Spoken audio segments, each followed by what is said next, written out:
दोस्तों, किसी जहाज में सफर करते हुए अगर पायलट ये बोले कि आपको एक ऐसी फ्लाइट पे खुश आमदीद कहते हैं जो 5 मिनट में टेक ऑफ करेगी और 37 साल के लंबे अरसे के बाद लैंड करेगी, तो आपका रिएक्शन क्या होगा? साफ जाहिर है 37 साल तक हवा में उड़ने के बाद किसी अननोन कंट्री में लैंड करना पागलपन लगता है। मगर दोस्तों, आज आपको एक ऐसी अमेरिकन फ्लाइट के बारे में बताएंगे जो न्यूयॉर्क से मियामी की तरफ जा रही थी और 37 साल के लंबे अरसे के बाद कराकस में जाके हंगामी तौर पर लैंड कर गई। ये जहाज 37 साल तक हवा में कैसे रहा? क्या इस फ्लाइट पे सवार लोग बूढ़े हो गए या क्या ये जहाज टाइम ट्रेवल करके आया था? इन सब सवालों के जवाब के लिए आज की वीडियो आखिर तक देखें। दोस्तों, 2 जुलाई 1955 की एक शानदार सुबह को न्यूयॉर्क एयरपोर्ट पे पैन अमेरिकन फ्लाइट 914 में 57 मुसाफिर सवार होके मियामी की तरफ जा रहे थे। इस फ्लाइट ने बिना किसी मुश्किल के टेक ऑफ किया और 3 घंटे तक ये जहाज हवा में उड़ता रहा। इस जहाज में सवार तमाम मुसाफिर मियामी के खूबसूरत साहिलों के ख्वाब लिए अपनी मंजिल की तरफ रवां दवां थे कि 3 घंटे के बाद अचानक ये फ्लाइट रेडार से गायब हो गई। मियामी में मौजूद तमाम रेडार्स पे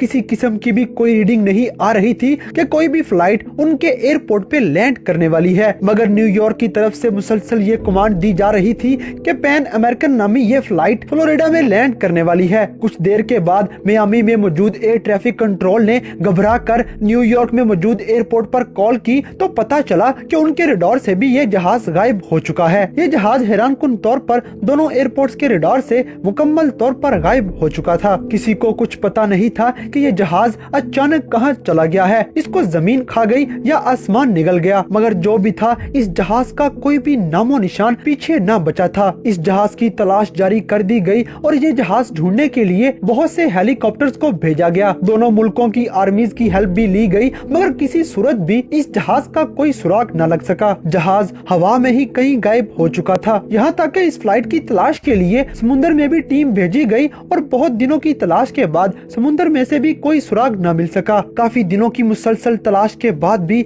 ना जहाज के पायलट के साथ कांटेक्ट हो सका और ना ही जहाज में मौजूद किसी भी मुसाफिर के साथ राब्ता कायम किया जा सका। ये फ्लाइट और इसमें मौजूद तमाम मुसाफिर सफाहे हस्ती से मुकम्मल तौर पर गायब हो चुके थे। बहुत ज्यादा इन्वेस्टिगेशन करने के बाद आखिरकार एक ऑफिशियल स्टेटमेंट सामने आई कि ये जहाज दुनिया में किसी जगह क्रैश कर चुका है और इसमें मौजूद तमाम लोग मौत का शिकार हो चुके हैं। मगर ये ऑफिशियल स्टेटमेंट देने वाले इदारों के पास इस बात का कोई जवाब नहीं था कि अगर वो जहाज क्रैश भी कर गया है तो उसमें मौजूद मुसाफिर और वो जहाज का मलबा आखिर कहां गया है। अमेरिकन पैन नामी ये फ्लाइट एक पुरस्कार पहेली की तरह बन के रह गया, जिसको हल करना मुश्किल ही नहीं बल्कि नामुमकिन हो चुका था। दिन गुजरते चले गए, अमेरिकन पैन नामी इस फ्लाइट की बात भी धीमी पड़ती चली गई कि 37 साल के लंबे अरसे के बाद अचानक इस कहानी में एक नया मोड़ आ गया। ये 9 सितंबर 1992 का एक बहुत ही खूबसूरत दिन था जब कराकस में वेनेजुला एयरपोर्ट पर जॉन दिला कोटे नामी एयर ट्रैफिक कंट्रोलर एयरपोर्ट पर अपनी नॉर्मल रूटीन के साथ काम करने में मसरूफ था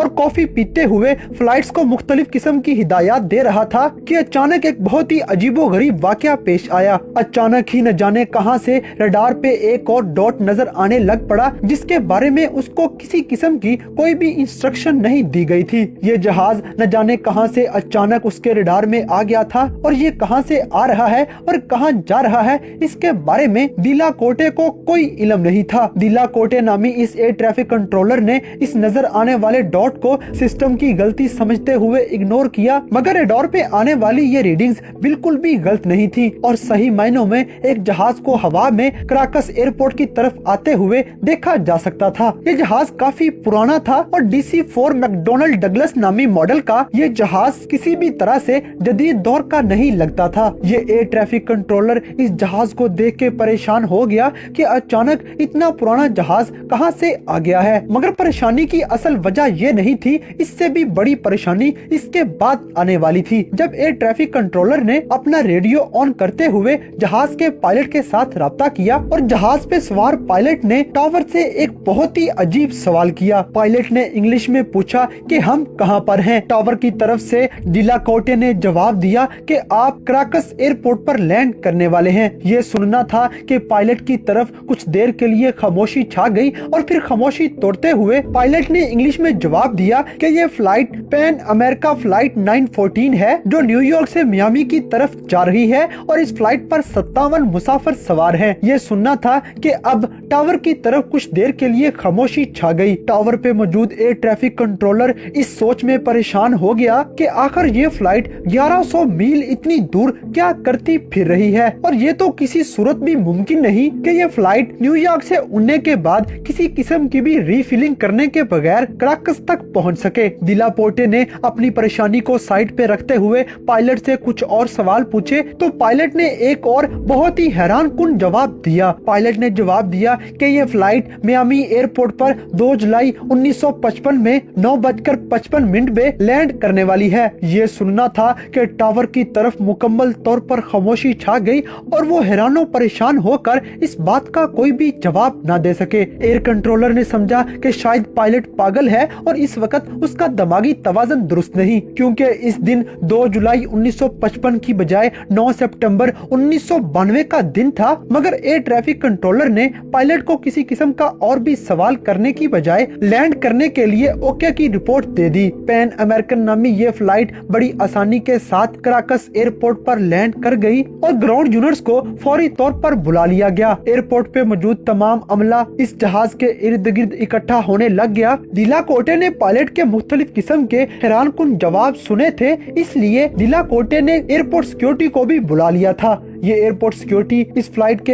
इर्द गिर्द इकट्ठी हो गई और इससे पहले कि इस फ्लाइट के दरवाजे खुलते एयर कंट्रोलर ने पायलट से एक बार फिर से कांटेक्ट किया। दिला कोटे ने पायलट से पूछा कि क्या तुम जानते हो कि आज की डेट 9 सितंबर 1992 है। ये सुनना था कि पायलट एकदम से घबरा गया और फिर पायलट ने एक ऐसा काम किया जो किसी ने भी सोचा न था। पायलट ने बजाय जहाज के दरवाजे खोलने के घबराए हुए अंदाज में ऊंची से आवाज लगाई कि जहाज से दूर रहो, मैं जहाज को उड़ाने लगा हूँ। एयर कंट्रोलर दिला मार्टे ने पायलट को बहुत समझाने की कोशिश की कि रनवे क्लियर नहीं है और किसी किस्म का हादसा पेश आ सकता है, लिहाजा पायलट जहाज को बिल्कुल भी टेक ऑफ के लिए ना दौड़ाए। मगर पायलट घबरा चुका था और उसने आओ देखा ना ताओ जहाज को रनवे पे दौड़ाते हुए वहाँ से टेक ऑफ कर गया। इससे भी ज्यादा हैरान कुन बात कि जैसे ही ये जहाज टेक ऑफ किया तो कुछ देर हवा में उड़ने के बाद ये कराकस के रडार पर शो होता रहा, मगर 1 घंटे हवा में उड़ने के बाद ये कराकस एयरपोर्ट पर मौजूद रडार से भी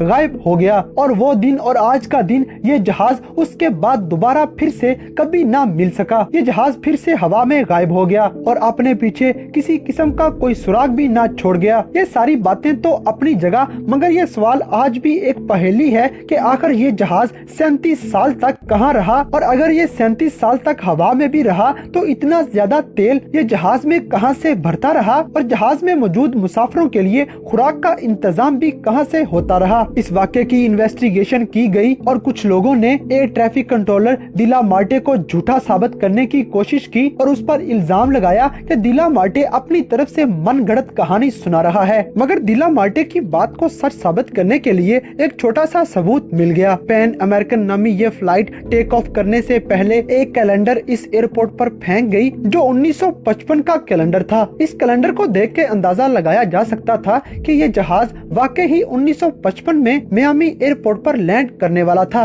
दोस्तों, इस फ्लाइट के बारे में 2 तरह की कहानियां सुनाई जाती हैं। एक तो ये कि ये जहाज हमेशा के लिए फिर से गायब हो गया था क्योंकि ये जहाज टाइम ट्रेवल करके गलती से फ्यूचर में आ गया था, और दूसरी ये कहानी कि ये जहाज गायब नहीं हुआ था बल्कि कराकस एयरपोर्ट पर सिक्योरिटी ने इस जहाज को पकड़ लिया था और इस जहाज में मौजूद पायलट और तमाम लोगों का डॉक्टर्स की तरफ से अच्छा खासा मुआयना भी करवाया गया और हैरान कुन तौर पर मुआयने के बाद ये बात सामने आई कि इस फ्लाइट पे मौजूद पायलट और तमाम मुसाफिर बिल्कुल सेहतमंद हैं और उनमें किसी किस्म की कोई भी अजीब चीज नहीं देखने में मिली। इससे भी बढ़ के सबसे हैरान कुन बात के आधी सेंचुरी इस जहाज में मुसलसल सफर करने के बावजूद भी इसमें मौजूद तमाम मुसाफिर जिस उम्र में इस जहाज पर सवार हुए थे ये अभी भी उसी उम्र के थे और इनमें कोई भी बूढ़ा ना हुआ था। ये बात मानने में नहीं आती मगर अवाम को यही कहानी सुनाई गई है।